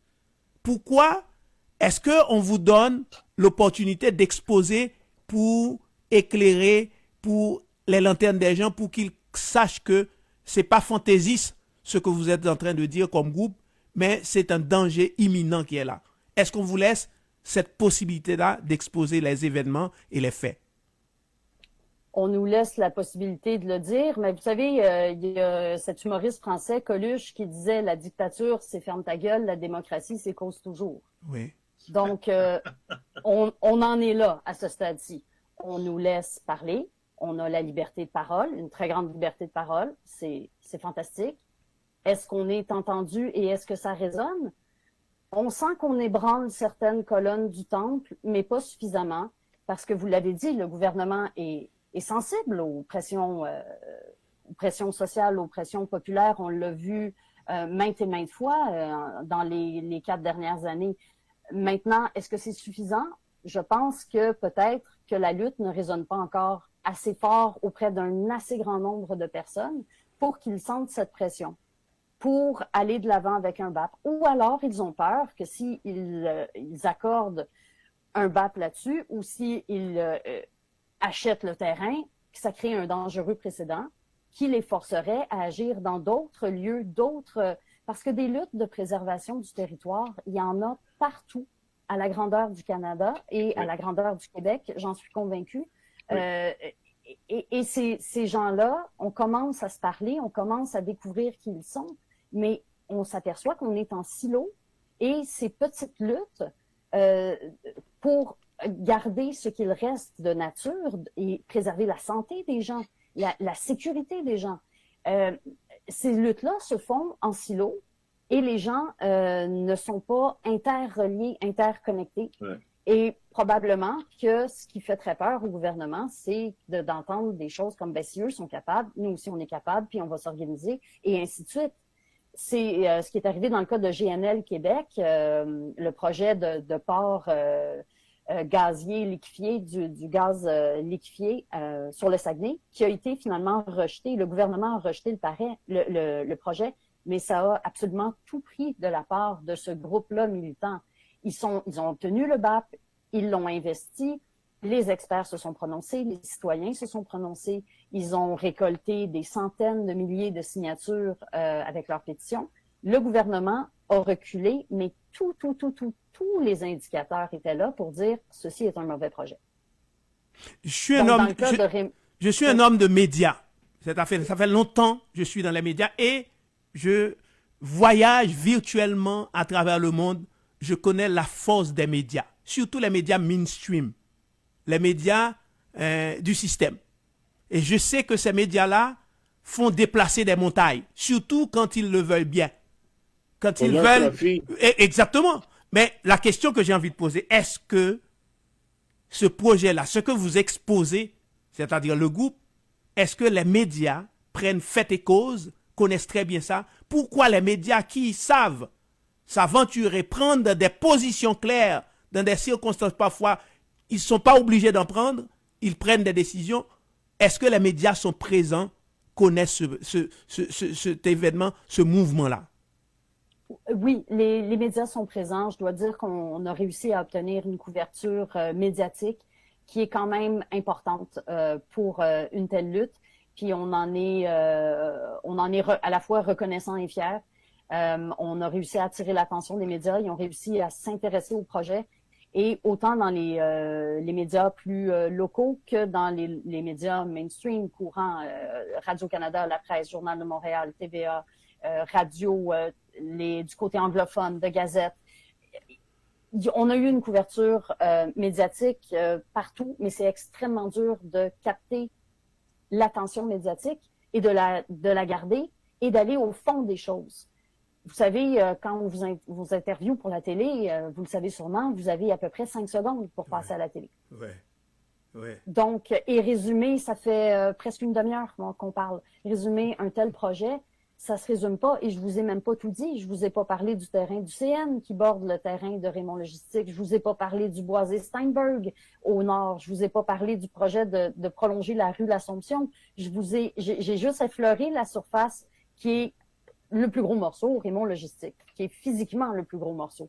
Mais il n'est pas seul. C'est un développement industriel, logistique, dans la logistique de transport, qui est colossal et qui est entouré de d'autres projets qui compromettent d'autres espaces verts. Alors, vous voyez, il y a une complexité à ne serait-ce que saisir les enjeux, comprendre qu'il y a eu procès, qu'il y a eu litige avec la ville, que la ville est poursuivie, que la ville a perdu en cours, mais là, elle est poursuivie à nouveau, mais en dommages et intérêts, comprendre à qui appartiennent les terrains. Parce que il y en a beaucoup qui l'appellent le terrain vague, mais c'est ce mot de terrain vague parce que ça a été laissé en friche. En fait, il est tout sauf vague, le terrain. Il appartient au CN, il appartient à Raymond Logistique, il appartient au ministère des Transports, il appartient à Hydro-Québec. Il y a plusieurs lots et plusieurs projets sur chacun de ces lots. Donc, la phase de laisser à l'abandon où la nature reprenait ses droits, qui a donné lieu à un écosystème merveilleux, puis des lieux qu'on aime fréquenter parce que c'est un petit îlot de nature en ville, ben tout ça est menacé actuellement par les projets.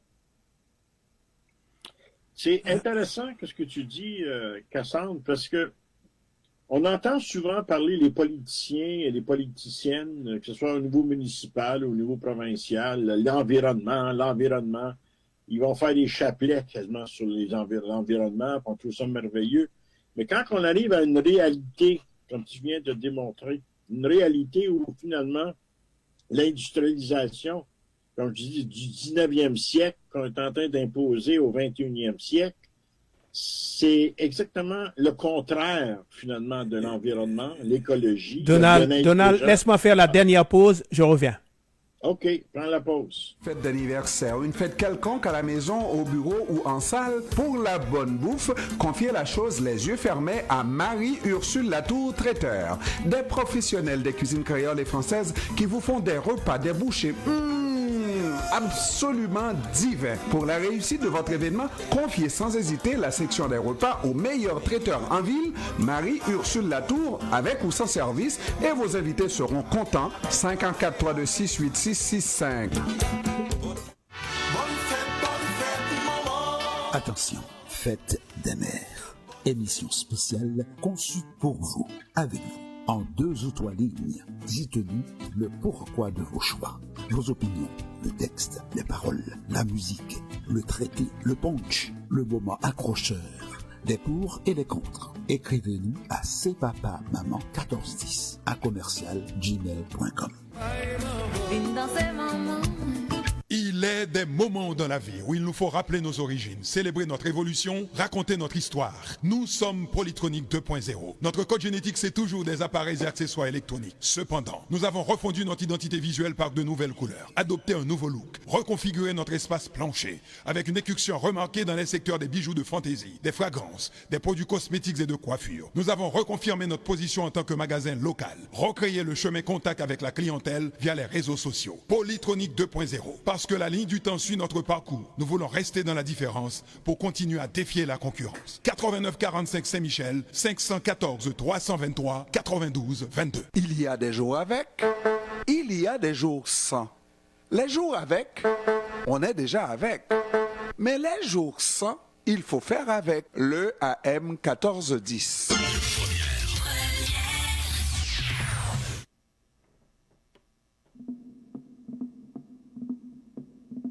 Pour dire non à la sale guerre que livre le gouvernement haïtien, la communauté internationale, dont le Canada, et l'oligarchie haïtienne contre la population civile d'Haïti, la coalition haïtienne au Canada contre la dictature organise du 20 au 22 mai une exposition de photos des victimes de cette sale guerre au centre d'arrivée 6791 rue Saint-Denis, Montréal.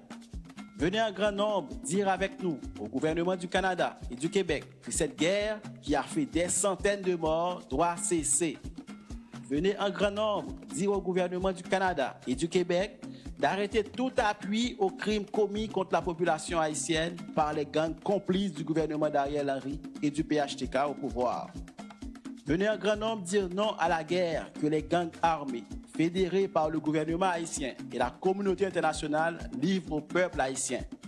Venez en grand nombre nous soutenir dans notre démarche de mémoire et de deuil, de dénonciation en hommage à nos chers disparus. Du vendredi 20 au dimanche 22 mai, au centre d'arrivée 6791 rue Saint-Denis, de 16h à 19h, pour dire non à la mort, oui à la vie. Vive la lutte du peuple haïtien, vive une transition de rupture en Haïti. C'est bon. 19h34. Je rappelle, madame, messieurs, nous avons avec nous madame Cassandre Jobin, nous expliquer, c'est-à-dire en tant que citoyenne impliquée, engagée. Et c'est ça aussi le rôle de Cabaret des idées qui fait ce travail, cette formation d'éducation populaire.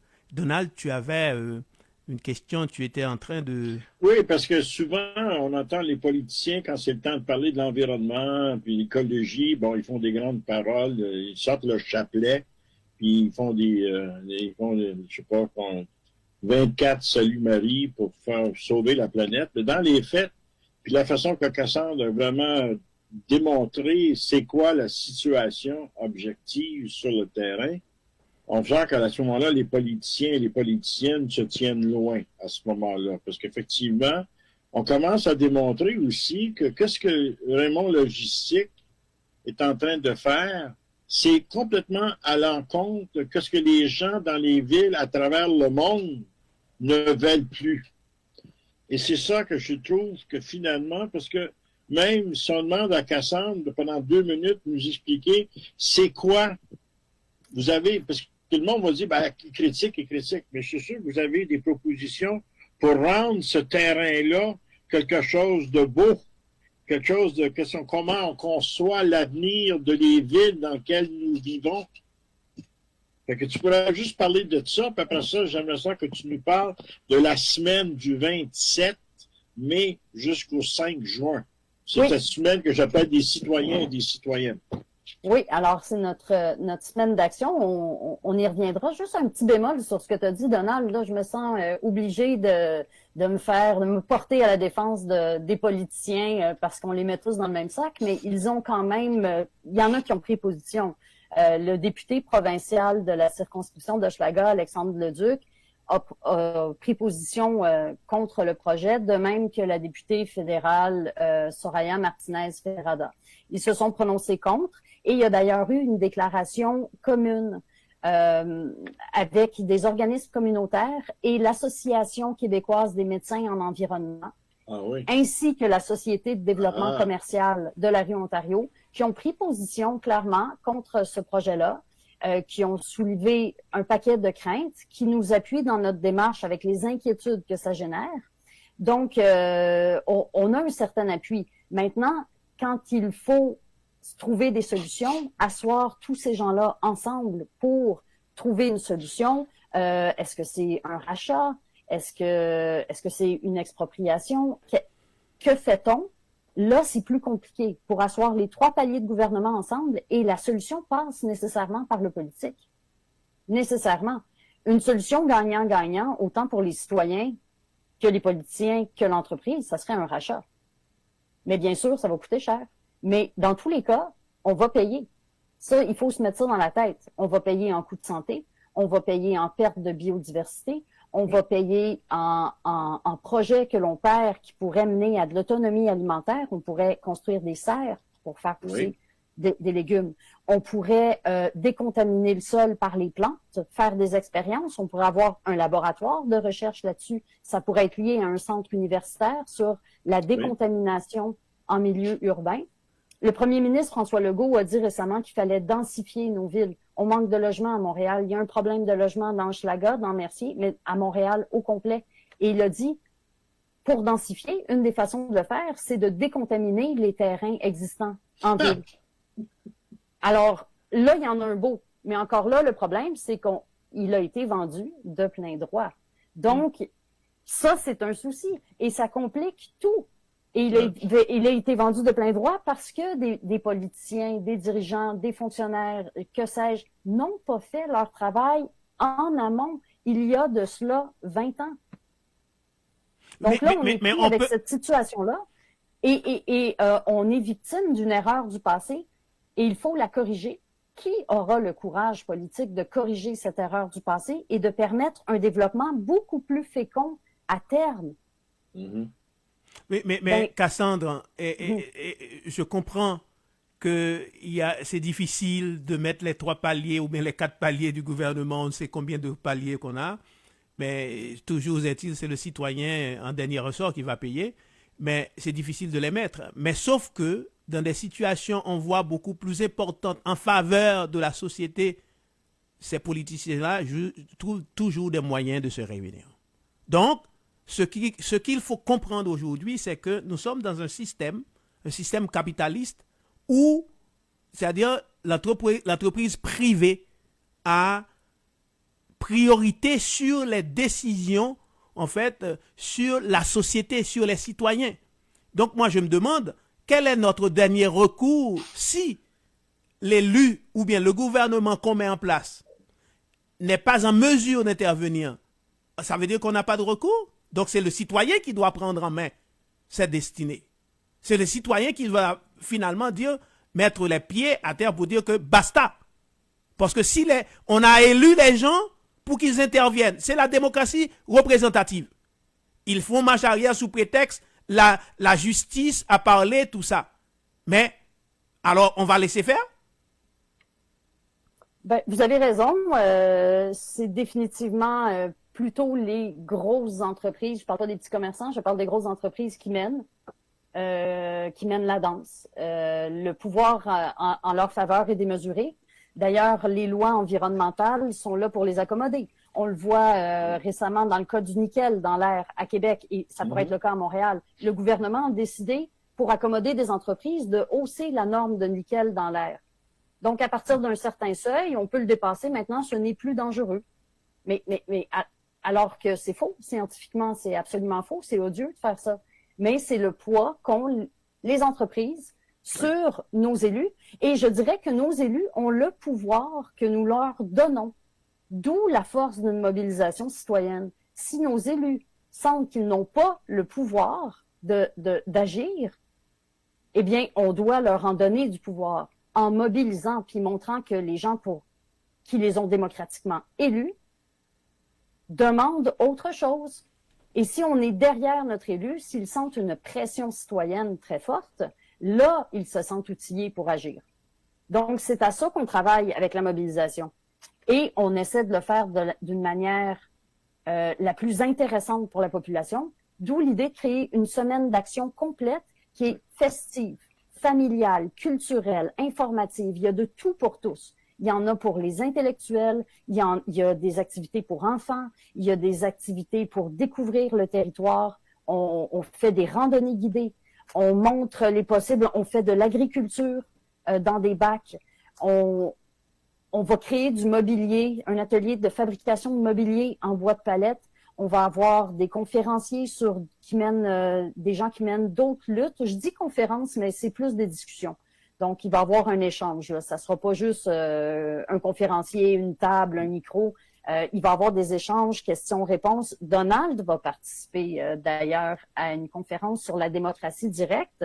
Et là, je consulte subtilement mon horaire qui aura lieu, ma foi, mercredi, le 1er juin. Et on a vraiment de tout. Il y aura même une chorale sur la friche ferroviaire. C'est une semaine d'action qui s'étend du samedi 28 au dimanche 5 juin. Et on va faire découvrir le territoire. Il y aura des activités à l'extérieur du site, au Parc Morgan. Il y en aura près de la friche ferroviaire. Il y en aura dans un lieu qu'on affectionne particulièrement qui s'appelle le Boisé-Vimont. Oui. Il y en aura dans le Boisé-Steinberg. Donc, tous des territoires qui jouxtent le terrain en litige, le terrain de Raymond Logistique. Puis, on se sert de cette semaine-là pour mobiliser les gens puis leur montrer ce qu'il serait possible de faire. Il est possible de vivre le territoire d'une autre manière que de simplement le laisser aller aux industriels puis à quelque chose qu'on veut pas. Il est possible d'organiser des spectacles de musique. Il est possible d'organiser de la danse. Il est possible d'organiser une chorale en plein air. Il est possible d'avoir des conférences. Il est possible de projeter des documentaires. On a une programmation qui est riche, qui est variée. On travaille très, très fort pour faire en sorte que tout fonctionne rondement. On a le budget d'une canisse de petits changes. On n'a pas l'organisation d'un spectra ou d'un festival de jazz, mais on est quand même assez ambitieux. Puis on espère que ça va résonner auprès des gens. Puis c'est l'occasion de rencontrer les citoyens, de leur dire « venez nous voir ». Puis là, posez-nous des questions. Ah, j'ai entendu ça, les conteneurs, Raymond Logistique, ah, c'est quoi? Qu'est-ce qui se passe? Le Boisé-Steinberg, ah, ça me dit quelque chose. Parce que les gens du quartier connaissent pas tant le territoire à l'est. C'est curieux, mais c'est comme ça. Moi-même, j'ai habité 5 ans dans l'ouest du quartier, dans Hochelaga, près de la rue Notre-Dame, Cuvilliers, et j'ai jamais entendu parler de Raymond Logistique, de ce territoire-là. Je savais pas ce qui s'en venait, je connaissais pas. Et quand j'ai déménagé à proximité, je l'ai découvert. Donc, on souhaite que les gens, puis c'est ouvert à tout le monde, là, pas juste les gens du quartier, ça peut être les gens de Montréal, les curieux en général. Venez découvrir un espace qui pourrait être renaturalisé, qui pourrait être un parc nature fantastique, qui pourrait être vraiment porteur. Avec de l'agriculture urbaine, on créerait une zone pour s'adapter au changement climatique plutôt que de le subir. C'est ce qu'on souhaite véhiculer avec cette semaine-là, puis montrer que les citoyens sont capables de s'organiser et de créer des choses qui sont positives, qui sont inspirantes, et donner le goût aux gens de, comme vous le disiez, M. Ishmael, de prendre leur destinée en main, en quelque sorte. C'est prendre position, c'est prendre acte, et c'est faire les choses. On travaille très, très fort. Là, ça, c'est pas un souci. Les citoyens sont capables de s'organiser. Alors, on souhaite maintenant que ça porte fruit puis qu'on soit entendu. Qu'est-ce que tu parles là, Cassandre? C'est d'imaginer une nouvelle conception de comment qu'on peut vivre, comment qu'on devrait vivre dans les villes dans l'avenir. C'est exactement ce que tu es en train de décrire. Effectivement, c'est que si on voit pas ça, comment qu'on veut vivre dans la ville, parce que c'est pas mauvais en soi de vivre dans une ville tant aussi longtemps où est-ce que les citoyens ont leur mot à dire, puis le droit, puis le pouvoir vraiment de mettre en place cette ville qu'ils veulent avoir, qui leur appartient. Moi, je dis toujours, c'est toujours été les travailleurs et les travailleuses qui ont construit la ville. Toujours, toujours, toujours. Sauf qu'ils l'ont pas construit à leur façon parce que c'était les autres qui disaient c'est comme ça qu'on va construire. Mais dans la quotidienneté du travail, ça a toujours été les travailleurs, les travailleuses, finalement, qui ont émis, finalement, faire grandir les quartiers, les rues et tout ça.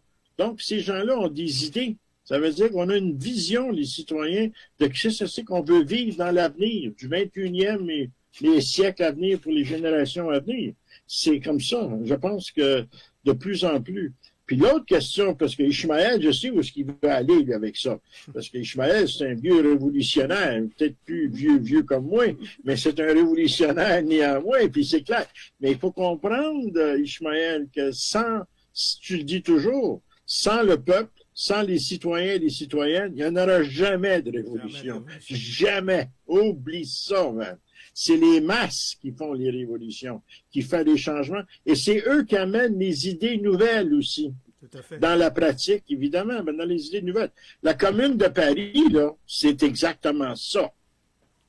Ça, on l'oublie, ça. On oublie toutes ces expériences-là.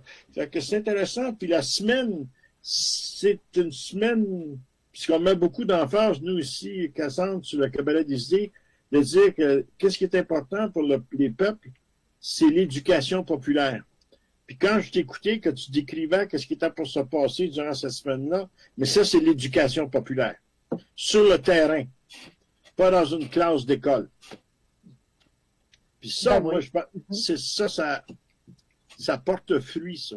Ça va vers la... Ishmaël, tu vois, là, les masses, camarades, les masses. Mais tout à fait. J'ai envie de poser cette question. Cassandre, quelle est la réponse? Parce que je vois, il y a un leadership, il y a un avant-garde qui est là. Est-ce que les citoyens répondent?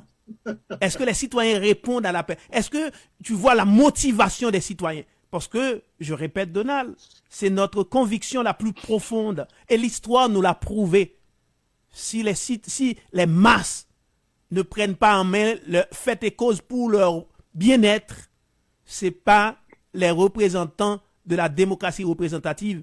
Déjà, ces gens-là, je les appelle des contremaîtres.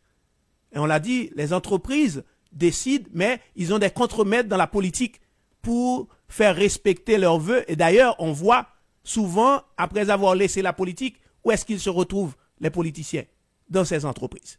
Donc, quelle est la réponse des citoyens par rapport à ce mouvement? Ben, je vous dirais que la réponse, elle est belle, elle se construit lentement, mais sûrement. On voit de plus en plus de gens qui nous disent « Hey, bravo, je suis tellement contente que vous soyez là, puis de voir qu'il y a des citoyens qui le font. » Puis là, on leur dit « D'accord, venez le faire avec nous. » Maintenant, au-delà d'un like sur Facebook, il faut s'impliquer un peu plus que ça. Écrivez à vos élus. Écrivez à tel député. Qu'est-ce que je peux faire? Je veux aider. Donc, on a cette réponse-là et on voit dans nos divers événements des nouveaux visages à chaque fois. Il y a des nouvelles personnes qui viennent. Alors ça, je trouve ça extrêmement stimulant, mais c'est très difficile. Là, on parle de mobilisation. Il faut mobiliser les gens. Je pense qu'il n'y a rien de plus difficile que ça, mobiliser. C'est très, très dur. C'est pour ça que dans la plupart des organisations structurées, avec un budget de fonctionnement, c'est une job à temps plein, le poste de mobilisation. Nous, on a nos vies. La plupart ont des familles, on est des parents, on est des aînés, des retraités, des travailleurs autonomes. Alors, on a tout ce fardeau et les gens à qui on s'adresse ont également ce fardeau. Et je vous dirais que ça, c'est une première difficulté. Il y a aussi une espèce d'impuissance acquise, je dirais, qu'on ressent parfois chez les gens. Et je sens que chez certaines personnes, ce mur-là est en train de se fissurer. Des gens qui avaient comme accepté que c'était une fatalité et que, bon, qu'est-ce qu'on peut faire? Ah, s'il y a le droit, s'intéressent, posent des questions, un peu plus, puis un peu plus à chaque fois. Puis il y a une curiosité naissante chez les gens que je croise parce que je me promène fréquemment sur la friche ferroviaire du CN. Il y a beaucoup de gens qui se promènent là. Et on échange, on a l'occasion d'échanger. Puis quand on crée des événements, ben ça nous donne d'autant plus l'occasion d'échanger puis de s'entretenir avec nos voisins, les habitants du quartier. Et on sent une curiosité qui est vraiment grandissante, puis une volonté de faire. Mais il y a en arrière une espèce d'impuissance, de fatalité. Qui peut-on? Puis ça sert à rien. Puis j'ai pas fait le souper. Puis les enfants ont pas mangé. Puis il faut donner le bain. Puis il est trop tard. Puis je suis couchée. Les gens sont pris dans leur quotidien et sentent qu'ils n'ont pas prise parce qu'ils n'ont pas de pouvoir et ils n'ont pas si tort pour faire bouger les politiciens. Comme je le disais, il faut se lever de bonne heure, là. Faut y aller. Faut écrire des lettres. Faut investir les espaces démocratiques. Faut les interpeller tout le temps. Et plus on est nombreux à le faire, ben plus ça porte ses fruits. Tout le monde n'a pas la même volonté pour réinventer nos institutions puis la manière dont on vit en ville puis dont on vit le territoire. Il faut s'investir puis s'impliquer, mais évidemment c'est très difficile à faire dans un stade embryonnaire où tout le monde est dans son train-train, ses soucis, à la limite un certain confort pour certains, pour d'autres c'est l'inconfort qui les incapacite. Il y a des gens qui ont des difficultés physiques, des problèmes de santé. Il y en a dans les coopératives, il y a des logements adaptés, il y a des gens qui ont des handicaps, il y a des gens qui ont des enjeux de santé mentale, d'anxiété. Ces gens-là sont pas nécessairement aptes à s'engager de la même manière. Alors, on le fait pour ceux qui n'ont pas la possibilité de le faire. Maintenant, quelle est la réponse? Ben, je souhaite qu'elle grandisse puis qu'elle se transforme, puis que justement, on voit de plus en plus de familles débarquer dans nos événements, puis de plus en plus de retraités, puis de curieux, puis qui posent des questions, puis qui prennent en main, qui prennent acte qu'ils ont un poids, puis qu'ils ont un pouvoir sur le territoire qu'ils habitent. On est des humains, on n'est pas à la solde de qui que ce soit. On construit une vie, puis on essaie de construire une vie qu'on a envie de vivre, puis un territoire qui ressemble à cet idéal-là. Et ça, ben, tout le monde a son rôle à jouer là-dedans. Puis moi, je le vois quand je parle avec beaucoup de gens, quand je fais des conférences un peu partout sur toutes sortes de sujets, mais surtout sur les sujets qui touchent directement, on peut dire, la société capitaliste comme telle. On voit que les gens écoutent. Ils écoutent beaucoup plus depuis les vingtaines d'années, les 20-30 dernières années. J'ai comme l'impression que tout le conservatisme qu'on a vécu au Québec puis un peu partout ailleurs depuis les années 80-90 est en train de se dissiper. On laisse le conservatisme aux partis politiques qui s'organisent entre eux autres, on le voit aujourd'hui. Mais quand les gens, quand ils t'écoutent, tu vois dans leurs yeux les questionnements. Ils veulent savoir. Ils veulent savoir pourquoi ça va mal, pourquoi qu'on a ci, pourquoi qu'on a ça. C'est tout à fait normal. Moi, je vois un développement de ce côté-là. Juste poser les questions, déjà, c'est le début de dire, non seulement je pose des questions, mais je vais avoir les réponses, puis avec les réponses, je vais embarquer, je vais lutter. Fait que pour moi, la question, c'est la première chose. Le monde qui se pose des questions, c'est le premier pas en avant vers le changement.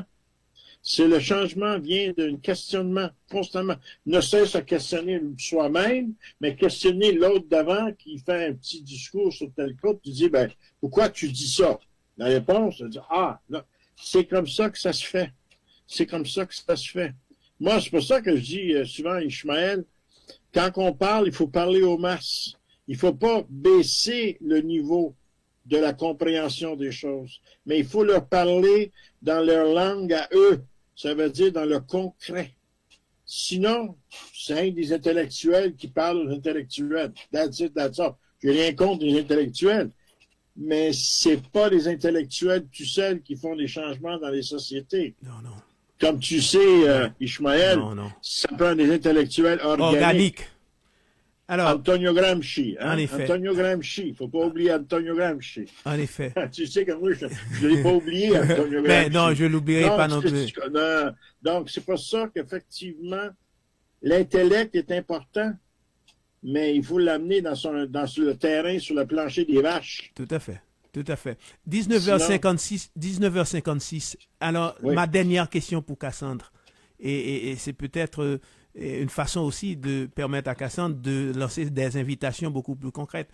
Est-ce qu'il y a des grands noms qui agitent aussi au niveau de l'environnement?